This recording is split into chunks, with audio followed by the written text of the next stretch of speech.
The worst rejection dismissive avoidant will ever experience and how you caused it. It starts with silence, the kind that doesn't fade, the kind that lingers like a haunting echo in their mind.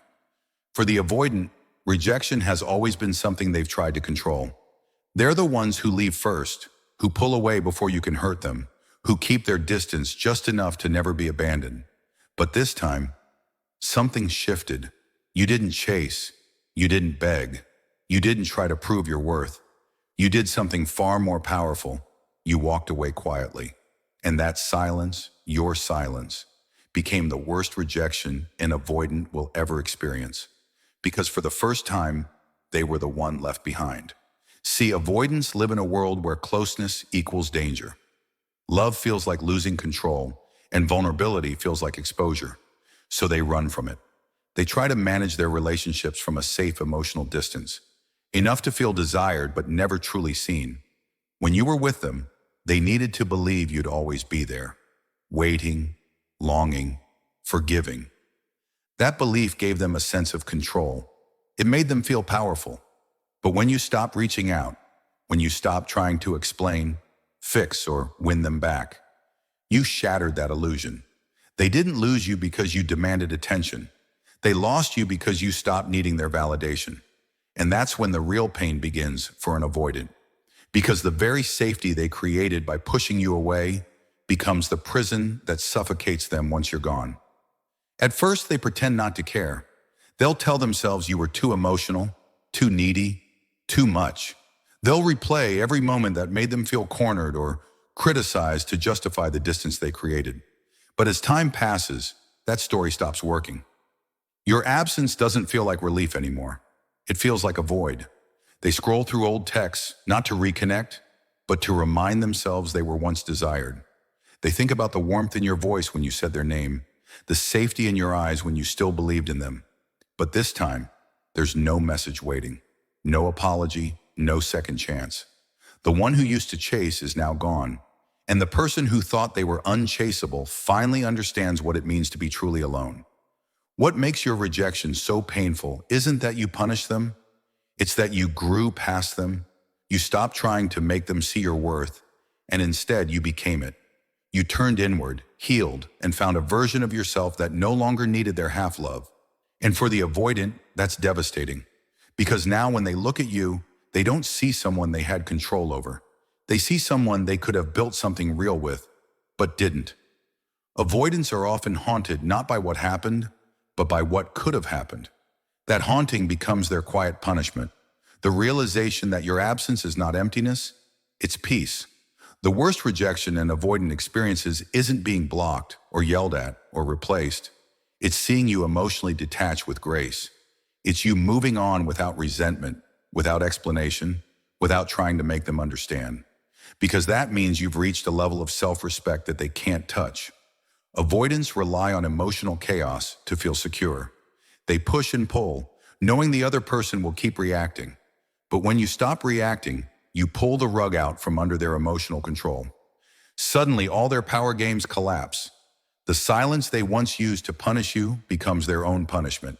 And they start realizing they didn't just lose someone who loved them. They lost someone who saw them, who cared enough to try, who believed there was something worth fighting for. Here's the irony. Avoidants fear rejection so deeply that they spend their lives rejecting others first. But in doing so, they create a prophecy that always comes true. They end up alone. And the more they repeat that cycle, the more they confuse avoidance for strength. They tell themselves, I'm better off alone, while secretly craving the very intimacy they've pushed away. So when you walk away, not in anger, but in peace, it forces them to confront the truth they've been running from. That love isn't the threat, their fear is. And losing someone like you is the mirror that finally shows them the cost of that fear. What you caused without even realizing it was a collapse of their emotional armor. You didn't attack them. You didn't expose them. You simply stopped participating in their distance. You let their silence echo back at them until they had to hear what it truly sounds like. Emptiness. That's when the regret sets in. Late at night, when the distractions fade, when the room feels heavier than usual, they start to remember how safe it felt to be loved by you. But now that memory doesn't comfort them. It taunts them because they know you're not waiting anymore. You're living. You're healing. You're growing into the person you were meant to be before you tried to love someone who was afraid to receive it. Some avoidants will never admit it. They'll pretend they've moved on, post pictures, meet new people. But deep inside, every time they see something that reminds them of you, a song, a scent, a small inside joke, they feel that pang of loss. Because your rejection didn't scream, it whispered. It said, I finally understand, and I'm done trying. And that whisper hits harder than any argument could. Avoidants are used to being needed, not missed. They're used to people trying to convince them to stay. But your silence told them something different. It told them you no longer needed them to be okay. And that's the real power shift. When an avoidant realizes they can't control how you feel about them anymore, they lose the upper hand. They can't draw you back with coldness or reel you in with crumbs of affection. They can't test your boundaries anymore because you've built new ones that don't allow access. That realization burns because deep down, the avoidant's worst fear is not rejection itself. It's irrelevance. Being forgotten, being replaced, being unimportant. And your detachment becomes the ultimate rejection because it tells them they're no longer part of your emotional world. But here's the beautiful part. You didn't reject them out of cruelty. You rejected the pattern. You rejected the version of yourself that kept accepting emotional starvation as love. You rejected the idea that your value depends on someone else's readiness to see it. And that kind of rejection is sacred. It's not vengeance, it's evolution. You force the avoidant to see that love cannot exist without reciprocity. That affection cannot survive in emotional half-light. And though they may never say it, you became their biggest wake-up call. In time, some avoidants will try to return, not because they've truly changed yet, but because they want to feel that old safety again. But this time, you won't mistake their return for love. You'll recognize it for what it is, a reflection of the emptiness they created. You'll see the difference between being wanted and being valued.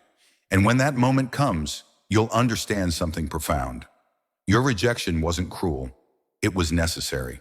Because sometimes the only way to teach an avoidant what real connection means is to let them experience the void they created.